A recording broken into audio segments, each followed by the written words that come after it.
I'm going to cut straight to the chase. If you aren't in my Discord server, you're missing out severely. The best alpha in crypto takes place within these channels, including coin discussions, market analysis, degen behavior, and more. It's completely free and I look forward to speaking with you inside. Yo everyone, welcome back to another video. Given it's the start of 2025, I think it's a good idea to give my highest conviction plays for this upcoming year. Before we jump in, just some quick disclaimers. This is of course not financial advice. Please don't blindly copy me, and as always, do your own research.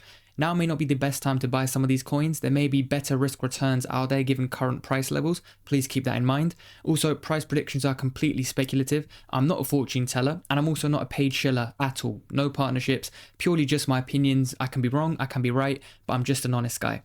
These are subject to change, markets change quickly, projects can develop and make positive but also negative announcements. I cannot predict 100% the sentiment, the market, the team, etc. That's out of my control. I'm just using my 6-year experience in crypto to make educated investments. Remember, new coins can come at any time and change my mind, so make sure you're subscribed and in the Discord. These coins are in no particular order. Kicking off the video with my favorite AI project, we've got Bittensor. This will be, in my opinion, the leading AI project in crypto. I've made a video in depth explaining Tau, so check it out if you want a breakdown. I have a feeling that the AI narrative will explode in a real way this year, not the mini boom that we saw last year.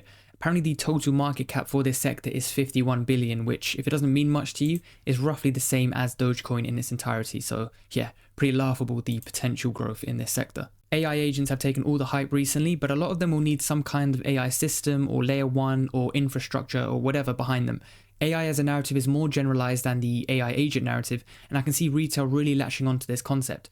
Agents are perfect for specific refined tasks, but the brains behind the operation will be general AI. The most simple definition I can give for Bittensor is that it's a decentralized network where AI models work together, share knowledge, and earn rewards, creating a marketplace for smarter, fairer, and more open AI development. We've got the long-awaited announcement of Dynamic Tau coming at some point in Q1. This is supposed to fix many of the issues in the Bittensor ecosystem, such as the rewards, unfair weighting, incentives, subnet allocations, and more. Once this kicks in and Bittensor is further refined, a lot of the FUD around the project will disappear, giving Tau the room to break highs and really take off. The tokenomics are such that out of the 8 million in circulation, 75% are locked up for delegating. There really isn't that much Tau in circulation to meet future demand. I'm bullish on the tokenomics. A supply shock with increasing demand would again send prices rocketing up. The volume Tau will be doing in alt seasons will be extremely high. I've mentioned before the subconscious bias of even being called Bittensor, very similar to Bitcoin. I think it will play in a retail investor's mind. They will see Bittensor and might think, if I buy now, it could reach the price of Bitcoin one day. You might laugh, but this is genuinely how some people think. Which leads me on to my next point. There has to be a Coinbase listing. I refuse to believe that the most retail-friendly exchange in the world won't want to list the #1 AI project. I know memes have taken priority over utility, and I know that they have to buy up their own Tau as it was fair launched. They're not going to be allocated any for free, but they won't want to miss out on the volume. The question is, when does it happen? Of course, too late into the year and the gains we could see will be diminished significantly. The sooner Bittensor lands this listing, the better. As for price predictions, nothing has changed for me since I first did my research on Tau. I've shown this chart before and it still applies. A conservative prediction would be between 2 to 3k for Tau, but if everything aligns, this could quite comfortably reach between 5 to 10k, which would give it a market cap of 40 to 80 billion dollars. For the leading AI coin, this is not unfathomable. Next, we have Realio Network in the real-world asset sector. This sector has been cooling off for a while, but I've repeatedly said that I'm very bullish on the narrative as a whole, one which makes a compelling real-world use case for crypto. And again, sorry if you're sick of me saying this, but BlackRock are bullish and we shouldn't ignore what the most powerful asset manager in the world is interested in. We can see some data here on the relative strength of crypto narratives. AI agents has been the only leading narrative over the last month, and whilst most have been lagging, RWA has been a pretty bad performer, which is good if you want to accumulate, as this will definitely have its time. So why am I so bullish on Rio? Well, it's a layer 1 blockchain allowing the tokenization of assets, and it's been in development since 2018. It's got RWA, DeFi, and even Metaverse ticked off. I like the team, some good experience and pedigree, and of course have been working on this for years. I also like the tokenomics. Now, I know there was an increase which caused a lot of FUD, but I have debunked this already. It really doesn't affect us, especially this year. Remember, we got 12 months to make as much money as possible. We only need to worry about huge unlocks, of which there are none. Rio is going to reach 60 million by April and 69 million 12 months later. I've seen a lot worse. If this increase in rewards incentivizes more validators and makes the network stronger and therefore more appealing, then I'm all for it. We've also got some exciting updates coming this year. 2.0 launch with 100 million in real estate assets set for tokenization. Also something to point out is Rio's deflationary nature. To tokenize onto the blockchain, Rio is burnt as a result. Apparently 5,000 Rio is needed with 50% of that burnt. I'm not sure if this is confirmed, so we just have to wait and see. The price of Rio today is 80 cents. Under $1 presents a fantastic opportunity for Rio, and the market cap here is completely wrong. They've got it at $100 million. By my calculation and also on Rio's website, it's about 50 million, so that's a massive difference. Apparently CoinMarketCap have verified the circulating supply. Well, they haven't, so I hope the Rio team get in touch and get this sorted. But yeah, $50 million in market cap, plenty of growth potential in this one. The exchanges are nice, especially OKX, a tier 1 listing. I hope we could land maybe one more. Binance would be nice, but I'm not sure if it's doing the volume right now for Binance or Coinbase to be interested. In terms of predictions, I've seen some wild ones for Rio. I'd say conservatively between $5 to $10 is nice. We need to see how the RWA sector as a whole performs this year. This range would put it at a $300 to $600 million market cap, and if we get anything like last cycle, this wouldn't even be near the top 100 coins in crypto. Anything above this range, and yeah, we're really going to the moon. Moving on to Qubic, one of my favorite projects from a fundamental perspective. I've been bullish on this one for a while too. Qubic is a trilemma solving layer 1 utilizing proof of useful work with a very interesting AI component mixed in. Very innovative. Long story short, the tech is good. So we've got the key features listed from the get-go. Fully open source since day one, and we've got Oracle technology being used too. Lightning fast, feeless transactions with instant finality is massive, but 55 million TPS on smart contracts is just mind-blowing. Quite comfortably the fastest I've seen in crypto. Blows all the other competitors out the water. Of course, these are just some of the features. For a wider explanation on everything regarding the project, please check out my videos on Qubic. So one thing I want to touch on is the AI element. Agarth is revolutionary in its nature, an endlessly learning superbrain looking to achieve true decentralized intelligence. This would be so big, especially in the crypto space, and would propel Qubic above the majority of AI projects right now, which are valued in the billions. Unfortunately, there has been a delay. No one really knew when Agarth would be ready, but there was still some disappointment when 2027 was the year mentioned. No, it does say by 2027, could well come before. Of course, if what they're pitching is true, it's no surprise that it will take a while to achieve. This is revolutionary stuff. 2027 is only a couple years away, which in technology is nothing, but we're nearing the end of this bull cycle right now, within the next 12 months most likely. Does this mean that Qubic cannot perform well this year? Absolutely not. One of, if not the biggest reason for remaining bullish on Qubic is the team, and Come From Beyond in particular. A pioneer in crypto, the big brain behind hugely successful projects in the past like IOTA and NXT. It's fair to say that this is not his first rodeo. He knows this space better than 99.9% of people. He knows exactly what is required to push a coin amongst the top 10, top 20. If he's done it before, he most certainly can do it again. Someone commented on my previous video saying Qubic is like Sergey's Mona Lisa, and it's a fitting comparison. He's been working on this one for years and years, and tried to land the concept whilst he was at IOTA too.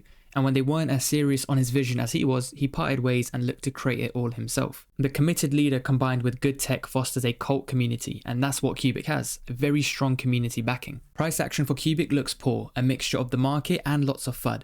I said at these levels, around $1,500 per billion, that it's the best risk-return coin in crypto at the time. Of course, I meant for the longer term, but if you listened, you would have caught a 3x and would be up around 100% right now. Qubic has made many bullish announcements of late. The white paper and scientific paper release, tokenomics revamping, impending exchanges too. Remember, this project reached $1 billion in market cap whilst only being listed on a couple tier 4 exchanges, a phenomenal achievement. Given the market cap of 300 million and the low unit bias in price, a 5 to 10x is a conservative estimate from myself. The tech alone puts this as a top 20 crypto in the future. My only concern with the project would be how well will it perform this year. Maybe it's one for the next cycle, I don't know, but I'm happy to hold it for now. I know I said that this video is in no particular order, but this might be my favorite project in crypto. Anyone protocol. I made a full video on this only a couple weeks back, so I don't want to go into intricate detail. In essence, a very simple model. This set out with the aim to be the largest anonymous network in the world, and it achieved this a couple months ago. It has surpassed Tor in the number of relays, the previous holder of this title, and anyone is still relatively unknown. The way this works is it's a depin project, set up via virtual or physical hardware relays. Users' traffic is rerouted, encrypted, and anonymous. Not only traffic, they have released their SDK, which allows developers to build dApps with privacy encrypted. So it's for users, developers, node operators too if you want passive income and to contribute to a necessary mission. This has a clear, proven use case, a business model which is already successful in the real world, now incorporating cryptocurrency to add incentive and onboard thousands, if not millions. Then you factor in the countless partnerships across AI, gaming, real world assets, DeFi. You look at the tokenomics, 90% are in circulation with 10% left for rewards. You factor in the supply shock as you need to lock any1 tokens to register relays. The more relays online, the less tokens in circulation. You look at the team and advisors onboarding serious minds, including those that drove Helium HNT to $5 billion in market cap last cycle. I don't often push for a project, but please check out my video on any1. If you aren't bullish by the end of watching, I'd like to know your reasoning why. I've been advocating for this publicly since 60 to 70 cents and privately to those in my network since 10 cents before I had a YouTube channel. We got to $2 and this is still undervalued. The token was previously called Atoll Protocol and that reached $4. The market cap is 150 million. I can't see how this ain't a $1 billion project at the minimum. $10 is a conservative target, but I want to see this surpass Helium from last cycle. Can it hit $50? Yeah, it ain't out of the question at all. More exchanges, mainnet up and running, marketing, and let's see what happens. For my final pick today, we have Quilibrium. This is kinda like a wildcard play. It's very high risk, but like when Qubic was at low levels, it's enticing me. I am a huge fan of strong fundamentals and QUIL hits the nail on the head here. QUIL is a privacy project looking to be the new internet, data sovereignty and anonymity, a layer 1 with privacy at the heart of it. The tech is fantastic, fully homomorphic encryption, multi-party computation, lots of mumbo jumbo if you aren't in tune, which is fine. Check out my videos on QUIL for a simplified breakdown. The use case for QUIL will be attractive to all developers. Think Amazon Web Service, but better. I devised this table if you're interested in the comparison. So why am I bullish? Well, as said already, I like my fundamentals. I like the tech, and I like the developer too, Cassie Hart. And similar to CFB, she left Coinbase as she was so bullish on QUIL as a concept, she decided to launch it herself, rejecting 1.3 million on the way out. So we got the fundamental tech, we got the big brain lead, and we have a cult community brewing too. Tokenomics are where there's been a mess up, which has led to FUD and very bad PA. Miners were receiving too many rewards and have been dumping. Cabals were also involved and orchestrated a dump before the 2.0 release, which was also delayed, leading to more FUD. So yeah, far from a perfect project. However, the price is a joke. 6 cents for this kind of tech and team, 50 million market cap. I didn't think I'd see it happen. Is this now the best risk return in crypto? Potentially, yeah. The first DApp was launched on QUIL recently, a fully encrypted messaging platform, kinda like Discord, but built on QUIL. 7,400 unique users in the first 24 hours. Guys, that is huge. And it's just a messaging service. When developers find out and can start building on QUIL, this can and will go crazy. The debate I have is, can they get this up and running in time for alt season this year? 2.1 is round the corner, but can they land more exchanges, get the word out there better, attract serious developers? I don't know. What I do know is from a pure crypto fundamental perspective, this is a multi-billion-dollar concept. From current prices, I mean its previous high was 40 cents, this can reach $1. So again, in terms of risk return, it really is high. Ultra high risk, but ultra juicy returns too. I feel patience will need to be exercised with this one though. So those are my favorite coins for this year right now, guys, subject to change. If new coins come forth, I will be investing and bringing them to your attention, so please subscribe and join the free Discord. If you enjoyed, agreed or disagreed, please let me know and I'll catch you all in the next one. Take care.